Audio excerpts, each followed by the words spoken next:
علیکم ورحمۃ اللہ وبرکاتہ۔ آج جناب کو یہ اطلاع دیتے ہوئے بےحد خوشی و مسرت ہو رہی ہے کہ مدرسہ ندائے اسلام کے زیر اہتمام ایک عظیم الشان اجلاس عام بعنوان محسن انسانیت صلی اللہ علیہ وسلم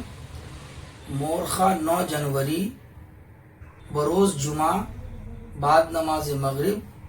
علامہ شبلی نعمانی گراؤنڈ میں ہونے جا رہا ہے، لہذا آپ تمام احباب سے گزارش ہے کہ اس پروگرام میں شریک ہوں۔ الحمدللہ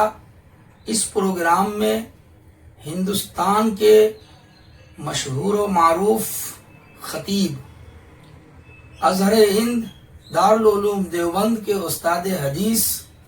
حضرت مولانا مفتی محمد اشرف عباس صاحب قاسمی دامت برکاتہم تشریف لا رہے ہیں، اور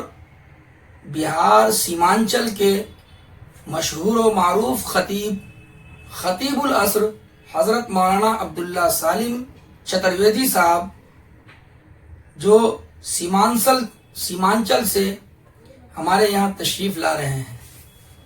اور شاعر اسلام جناب تابش ریحان صاحب مونات بھنجن والے، اور حضرت مولانا حلیم اللہ قاسمی دامت برکاتہم کی صدارت میں یہ پروگرام ہونے جا رہا ہے، لہذا بچوں کی دستار بندی کے موقع پہ اور ان اکابرین کی آمد کے موقع پہ آپ کی تشریف آوری ہمارے لیے باعث مسرت ہوگی، لہذا آپ تمام احباب اپنے دوست و احباب کے ساتھ اس جلسے میں تشریف فرما کر بچوں کی حوصلہ افزائی اور اکابرین کے بیانات سے مستفیض ہو کر ثواب دارین حاصل کریں۔ جزاک اللہ خیر و احسن الجزا۔ السلام علیکم ورحمۃ اللہ وبرکاتہ۔